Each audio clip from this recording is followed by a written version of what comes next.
உலகெங்கிலும் வாழும் spiritual tax Tamil நேயர்களுக்கு அன்பு வணக்கம். நான் ஜோதிடர் குரு வரதராஜ பெருமாள். நம்ம சேனல்ல வரக்கூடிய இந்த நிகழ்ச்சியில நம்ம என்ன பார்க்க போறோம் அப்படின்னு பார்த்தீங்கன்னா குருவுடைய வக்ர பலன்கள் பார்க்க போறோம். குரு வக்ர நிலைக்கு வரப்போறார்.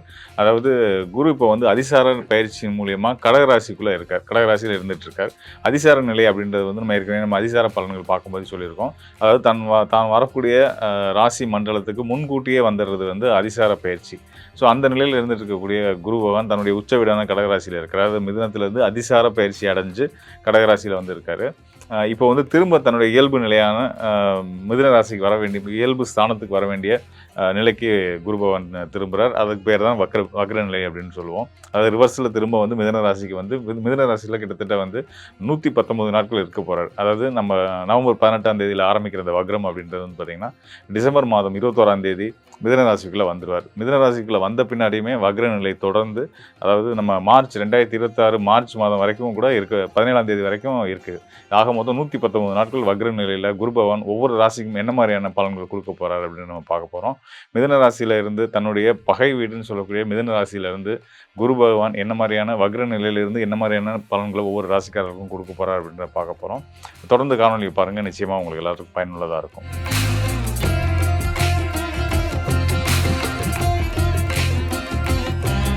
காலபுருஷ தத்துவத்தின் அடிப்படையில் ராசி மண்டலத்தில் முதல் வீடாக வரக்கூடிய மேச ராசிக்காரர்களுக்கு இந்த குருவுடைய இந்த வக்ர நிலை, அதாவது 119 நாட்கள் எப்படியான பலன்கள் கிடைக்க போகுது அப்படின்லாம் பார்க்கலாம். அதாவது மேச ராசின்னு எடுத்துக்கிட்டோம்னாலே பார்த்தீங்கன்னா நம்ம எல்லா இடங்களையும் சொல்கிறது இந்த ஒரே விஷயம் தான், பொறுப்புணர்ச்சிக்கு பெயர் போனவங்க. பொறுப்புணர்ச்சி மட்டும் இல்லாமல் தான் செய்யக்கூடிய செயலில் யாரும் குறை சொல்லாத அளவுக்கு முழுமையாக ஒரு பரிபூர்ணமாக செஞ்சு கொடுக்கக்கூடிய ஒரு ஆற்றல் பெற்றவங்களாக இருப்பாங்க. அதாவது பர்ஃபெக்ஷன், ஒரு நேரம் தவறாமை, அப்புறம் தன்னுடைய உடுத்துகிற உடைகளில் கூட ஒரு ஒரு ஒரு ஒரு ஒழுங்கான ஒரு முறையை கடைப்பிடிக்கிறது, ஒரு டிசிப்ளின் அப்படின்ற ஒரு விஷயத்த எப்பயுமே வாழ்க்கையோட லட்சியமாக கொண்டு செயல்படக்கூடியவங்களாகவும் நம்ம மேசராசிக்காரர்கள் இருப்பாங்க. தலைமை பண்பு, அது போக பார்த்திங்கன்னா பொறுப்புணர்வு, இது ரொம்ப முக்கியமாக நம்ம எப்பயுமே சொல்ல வேண்டிய ஒரு விஷயமா இருந்துகிட்ருக்கு. அதாவது எல்லாருமே பொறுப்புகளை தட்டி கழித்து தப்பிச்சு பார்ப்பாங்க. ஆனால் அந்த மேசராசிக்காரர்கள் பார்த்திங்க அப்படின்னா அதை விரும்பி எடுத்து செய்வாங்க. பொறுப்புகளை வாங்கி இது நம்மளோட கடமை அப்படின்னு உணர்ந்து அதை சரியாக செய்யக்கூடியவங்களாக இருக்கக்கூடியவங்க யாருன்னா அந்த மேசராசிக்காரர்கள் தான். இதுக்கெல்லாம் அடிப்படை காரணமாக இருக்கிறது என்ன அப்படின்னு கேட்டிங்கன்னா, அந்த ராசிநாதன் யாருன்னு கேட்டிங்கன்னா செவ்வாய் நம்ம அரச கிரகங்கள்னு சொல்லக்கூடிய 2 கிரகங்கள் பார்த்தீங்க யாருன்னா சூரியன், இன்னொன்று செவ்வாய். இதில் சூரியன் அரசன் அப்படின்னா செவ்வாய் தளபதின்னு சொல்லுவாங்க. ஒரு தளபதி எந்த அளவுக்கு ஒரு ஒரு படையை வழி நடத்துறதுலையும் ஒரு நிர்வாகத்தை சரியாக கொண்டு போகிறதுலையும் ஒரு முன்னுதாரணமாக இருந்து, ஏன்னா நம்மளை ஃபாலோ பண்ணி தான் நம்மளுடைய கீழே இருக்கவங்களும் வருவாங்க அப்படின்றதுனால எந்த அளவுக்கு ஒரு ஒரு சரியான நபராக இருப்பாரோ அந்த அளவுக்கான ஒரு கமாண்டிங் கெப்பாசிட்டியோடு வாழக்கூடிய நபர்களாக நம்ம இந்த செவ்வாயோட ஆதிபத்தியத்தில் வரக்கூடிய இந்த மேச ராசிக்காரர்கள். காலபுருஷ தத்துவத்தின் அடிப்படையில் முதல் ராசியும் வர்றதுனால இயல்பாகவே தலைமை பண்பு அப்படின்றது அவங்களுக்கு இயற்கையாகவே வந்துடும். அது போக இந்த செவ்வாய் ஆதிபத்தியத்தில் வர்றதுனால பார்த்திங்கன்னா கடமை உணர்ச்சி, பொறுப்பு உணர்ச்சியை தன்னுடைய வாழ்க்கையோட இயல்பாகவே அவங்க வச்சிட்ருப்பாங்க. இப்படிப்பட்ட இந்த மேஷ ராசிக்காரர்களுக்கு குரு வக்ர நிலை அடையும் போது என்ன மாதிரி பலன் கொடுக்க போகிறார்? குரு மேஷ ராசிக்கு யார் அப்படின்னு பார்க்கணும். மேஷ ராசிக்கு 9ஆம் இடமான பாக்கியஸ்தானத்துக்கும் விரயஸ்தானம்னு சொல்லக்கூடிய 12ஆம் இடத்துக்கும் அதிபதியாக வரக்கூடிய குரு பகவான் ராசிக்கு இப்போ தற்காலம் அதிசாரத்தில் கடகராசியில் உச்ச நிலையில் இருந்துகிட்ருக்கார். அதிசாரத்தில் அதாவது கேந்திர நிலை ராசிக்கு 4ஆம் இடத்துல குரு இருக்கிறது மேஷ ராசிக்காரருக்கு நல்ல யோகமான ஒரு அமைப்பு தான். அவர் உச்சம் பெறதும் ஒரு சிறப்பான யோகம் தான். அப்படிப்பட்ட குரு பகவான் இன்னும் ஒரு மாதத்தில், அதாவது டிசம்பர் மாதம் 21ஆம் தேதிக்குள்ளே பார்த்திங்கன்னா மிதுனத்துக்கு வந்துடுவார். அதாவது ராசிக்கு மறைவு ஸ்தானம்னு சொல்லக்கூடிய 3ஆம் இடத்துக்கு வரப்போகிறார். ஸோ இந்த 3ஆம் இடத்துக்கு வரக்கூடிய குரு பகவான் நமக்கு யோகத்தை செய்கிறவர். 3ஆம் இடம் அப்படின்றது பார்த்திங்கன்னா ஒரு மறைவு ஸ்தானம். மறைவு ஸ்தானத்தில் மறைகிறாரு. ஸோ இதனால் நமக்கு இது நாள் வரைக்கும் கிடச்சிக்கிட்டு இருந்த இந்த அதிசார பயிற்சியின் மூலயமா கிடச்சிட்டு இருந்த நற்பலன்கள் இன்னும் ஒரு மாதத்தில் நிற்க போதா, சங்கடங்கள் கொடுக்க போதா, பொருளாதார நெருக்கடி வரப்போதா. ஏன்னா குரு பொருளாதாரம், நம்மளுடைய குடும்ப சந்தோஷம், மகிழ்ச்சி, நம்மளோட எடுக்கிற முயற்சிகளுக்கு வெற்றியை கொடுக்கக்கூடிய, நமக்கு எதிர்பாரா அதிர்ஷ்டங்களை கொடுக்கக்கூடிய காரகத்துவங்களை பெற்றவராக வரக்கூடிய குரு பகவான் 3ஆம் இடத்துல மறைய போகிறாரு. இதனால் நமக்கு சிக்கல், அதுவும் வக்ர நிலையில் தொடர போகிறாருன்ற போது மார்ச் மாதம் வரைக்கும் வக்ர நிலையில், அது மொத்தமாக 119 நாட்கள் வக்ர நிலையில் இருக்க போகிறார். பொதுவாக எல்லாருமே அந்த வக்ர நிலையில் இருக்கக்கூடிய கிரகம் நமக்கு நல்ல பலனை கொடுக்காது அப்படின்ற பற்றி நினச்சிட்டு இருப்பாங்க. அதில் ஒரு சின்ன ஒரு திருத்தம் மட்டும் நான் சொல்லிக்கிறேன். அதாவது ஒரு கிரகம் வக்ர நிலை அடையுது அப்படின்னா அது தான் குடுக்கக்கூடிய காரகத்துவ பலன்கள கூடுதலா குடுக்கும். அதாவது இப்போ குரு வக்ரம் ஆறாருன்னா, அவருடைய காரகத்துவ பலன்கள் என்னன்னா, தனகாரகன். முதன்மையா வந்து குருவ வந்து நம்ம வந்து பொருளாதாரம் சம்மந்தப்பட்ட விஷயங்கள்ல அவர் தான் முதன்மையானவரா இருக்காரு. அது போக புத்திர பாக்கியம், இன்னும் ஏனைய நல்ல விஷயங்கள், நற்பண்புகள், நல்லொழுக்கம் இதுக்கெல்லாம் வந்து நம்ம குருவ தான் சொல்லுவோம். அப்படிப்பட்டவர் வந்து வக்ர நிலை அடையும்போது, தான் குடுக்கக்கூடிய ஆதிபத்திய பலன்கள் வந்து கன்னாபின்னான்னு குடுக்க ஆரம்பிச்சுருவாருன்றது தான் உண்ம. ஸோ அந்த வகையில 3ஆம் இடத்துலருந்து குடுக்குறாரு அப்படின்றப்போ, 3ஆம் இடம் நம்ம மறைவு ஸ்தானம்னு மட்டும் நினைக்க வேணாம்.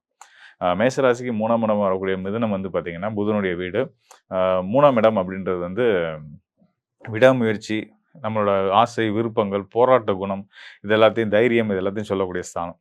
அங்க உங்களுக்கு யோகத்த செய்யக்கூடிய 9ஆம் இடத்து அதிபதியா வரக்கூடிய குரு பகவான் அமர்றது வந்து, உங்களோட ஆசைய நோக்கி, உங்க விருப்பங்கள நோக்கி, உங்களோட அ இயல்பாவே மேசராசிக்காரர்களுக்கு இந்த விடாமுயற்சி, அ எடுத்த காரியத்த சரியா செய்யணும், அப்படின்ற அந்த போராட்ட குணம் இது எல்லாத்தையும் குடுக்கக்கூடிய ஒரு இயல்பு கொண்டவங்களா இருப்பாங்க. அவங்களுக்கு இந்த 3ஆம் இடத்துல உங்களுடைய பாக்கியநாதன், அதாவது 9ஆம் இடம்னு சொல்லக்கூடிய பாக்கியஸ்தானத்துக்கு அதிபதியான பாக்கியநாதன், குரு பகவான், முழு சுபகிரகமான குரு பகவான் அமரும்போது, உங்களோட எல்லா நல்ல முயற்சியிலும் கண்டிப்பான முறையில நீங்க வெற்றி அடைய போறீங்க அப்படின்றது தான் வந்து நம்ம தெரிஞ்சுக்க வேண்டியதா இருக்கு. அதாவது நம்ம அந்த வக்ர நிலையில இருக்கக்கூடிய இந்த 119 நாட்கள்ல நீங்க என்னென்ன காரியங்கள், புது புது முயற்சிகள்லாம் தாராளமா தைரியமா எடுக்கலாம். கண்டிப்பா அதுல எல்லாத்துலயுமே வெற்றிகள் கிடைக்கும். ஏற்கனவே நீங்க ஒரு விஷயத்துல அடையணுன்றதுக்காக போராடிட்டு இருப்பீங்க. ஒரு நல்ல விஷயங்களா இருக்கலாம், வீடு மனை வாங்குறதா இருக்கலாம், சுபகாரிய முயற்சிகளா இருக்கலாம். அ ஒரு வெளிநாட்டு பயணங்கள், தொழில் சார்ந்த முயற்சிகள், இல்ல ஒரு நல்ல வேலைக்கு கிடைக்கணுன்ற அரசு வேலைகளுக்காக முயற்சிச்சுட்டு இருக்கவங்க.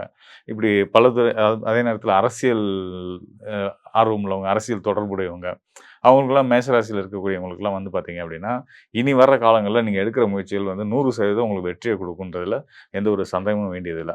ஸோ இன்னொரு விதியும் இருக்கு. அதாவது 9ஆம் இடத்துக்குரிய கிரகம் 3ஆம் இடத்துக்கு வர்றாரு அப்படின்னா, உங்களுக்கு வந்து இயற்கையாவே வந்து பார்த்தீங்கன்னா, உங்க சொல்வாக்கு வெல்லும். நீங்க எல்லாரும் மதிக்கிற ஒரு இடத்துல வந்துருவீங்க அப்படின்றதுக்கு ஒரு அடையாளமா அந்த 9 மற்றும் 3ஆம் இட தொடர்ப நம்ம சொல்லுவோம். முத்திரை எழுத்தாளர்கள்னு சொல்லுவாங்க இல்லையா? அந்த கெஜெட் ஆஃபீசர்லாம் சொல்லுவாங்க இல்லையா? ஸோ இந்த அமைப்புல அந்த 3, 9 தொடர்பு இருக்கவங்களுக்கு வந்து இயல்பா அந்த அந்த அந்த அளவுக்கு மதிப்பு வந்து உங்களுக்கும் வரும். வரக்கூடிய காலமா இந்த குருவுடைய வக்ர நிலை காலம் இருக்கப்போது, பொருளாதாரத்திலும் நல்ல முன்னேற்றங்கள் கிடைக்கப் போகுது அப்படின்றதையும் சொல்லலாம். இன்னொரு விதி இருக்கு. அந்த விதிப்படி பார்த்தீங்கன்னா, ராசிக்கு 12ஆம் இடத்து அதிபதி. 12ஆம் இடம் அப்படின்றது ஒரு அசுவஸ்தானம், மறைவு ஸ்தானம். அந்த அசுவஸ்தானத்துக்கும், மறைவு ஸ்தானத்துக்கும் அதிபதியான ஒரு கிரகம், இன்னொரு மறைவு ஸ்தானம் என 3ஆம் இடத்துல போய் மறையிறாங்க அப்படின்னா, கெட்டவன் கெட்டிடும் ராஜயோகம் அப்படின்ற அடிப்படையிலயுமே வந்து குரு உங்களுக்கு 3ஆம் இடத்துல இருந்தாலும், வக்ர நிலையில இருந்தாலும் நல்ல யோக பலன்கள குடுக்க போறாரு அப்படின்றது தான் வந்து உண்ம. ஸோ இந்த வகையில வந்து குருவுடைய வக்ர பயிற்சி காலமான இந்த 119 நாட்களும் மேச ராசிக்காரர்களுக்கு அருமையான உன்னதமான யோகங்கள குடுக்குன்றதுல எந்த சந்தேகமும் வேண்டியதில்ல. மேலும் குருவுடைய வக்ர நிலையில இருக்கக்கூடிய குருவுடைய பார்வை வந்து பார்த்தீங்கன்னா, உங்களோட பாக்கியஸ்தானத்துக்கும், உங்களுடைய 7ஆம் இடத்துக்கும் 7ஆம் இடம்ன்றது வந்து பார்த்தீங்கன்னா, உங்களுடைய திருமண ஸ்தானம், கலத்திர ஸ்தானம், தொழில் பங்குதாரர்கள குறிக்கக்கூடிய ஸ்தானமா வரக்கூடிய அந்த ஸ்தானத்துக்கும் அவருடைய பார்வை கிடைக்கப் போகுது. உங்களுடைய லாபஸ்தானத்துக்கும் குரு வந்து பழைய மாரி பார்வைய குடுத்து, உங்களுக்கு வந்து உங்கள ஒரு யோகமான மனிதர்களா மாற்றப் போறாரு அப்படின்றது தான் வந்து உள்ளபடியே உண்ம. தைரியமா இருங்க, சந்தோஷமா இருங்க. கண்டிப்பா குருவோட அருள் உங்களுக்கு பரிபூரணமா உண்டு அப்படின்றத நான் சொல்லிக்கிறேன். மேலும் குரு பகவான் அப்படின்னு எடுத்துக்கிட்டோம்னாலே வந்து பார்த்தீங்கன்னா, அவர் வக்ரத்துல இருக்காரு, அதிசாரத்துல இருக்காரு, எந்த நிலையில வேணா இருக்கட்டும். அத பத்தி கவலையப்படாதீங்க. குரு வந்து பார்த்தீங்கன்னா, முழு சுப கிரகம். அவருடைய மகத்துவத்த ஒரு ஜோதிடரா நான் நெறைய உணர்ந்திருக்கேன். ஏன்னு கேட்டீங்கன்னா, நம்ம நெறைய பேரோட ஜாதகங்கள தொடர்ந்து பார்த்துட்டு வந்துட்டுருக்கோம். ஸோ தோஷம் இருக்கும். குரு பார்வை இருக்கிறனால தோஷம் வேலை செய்யாது. உண்ம ஜோதிட சாஸ்திரம் அதான் சித்தநாதர்களும் அதான் சொல்றாங்க. குரு பார்த்துட்டா அந்த தோஷத்த வந்து தோஷமா எடுத்துக்க வேண்டியதில்ல. அது யோகமா தான் வேலை செய்யுன்றத சொல்றாங்க. உதாரணத்துக்கு சொல்லணும்னா, செவ்வாய் தோஷம் தான் நம்ம மக்களுக்கு எல்லாத்துக்கும் பெரும்பாலும் தெரிஞ்ச ஒரு விஷயம். செவ்வாய் 2, 4, 7, 8ல இருந்தா தோஷம். 7, 8, 12ல இருந்தா தோஷம். ஸோ அந்த தோஷம் படக்கூடிய ஸ்தானங்கள்ல செவ்வாய் இருந்தா, அவங்களோட சுபகிரகமான முழு சுபகிரகமான வியாழன், குரு பகவான் சேர்ந்துட்டாரு அப்படின்னா, அது எந்த இடத்துல இருந்தாலும் தோஷம் இல்லன்ற மாரி ஆயிடும்.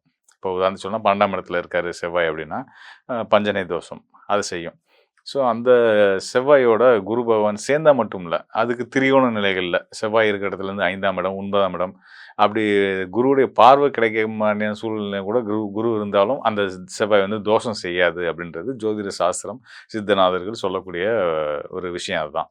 ஸோ அந்த அளவுக்கு வந்து இப்போ செவ்வாய் தோஷத்தையே மட்டுப்படுத்தக்கூடிய, அதை யோகமா மாத்தக்கூடிய அளவுக்கு பவர்ஃபுல்லான ஒரு கிரகமா நம்ம சுப கிரகமான குரு இருந்துட்டு இருக்காரு.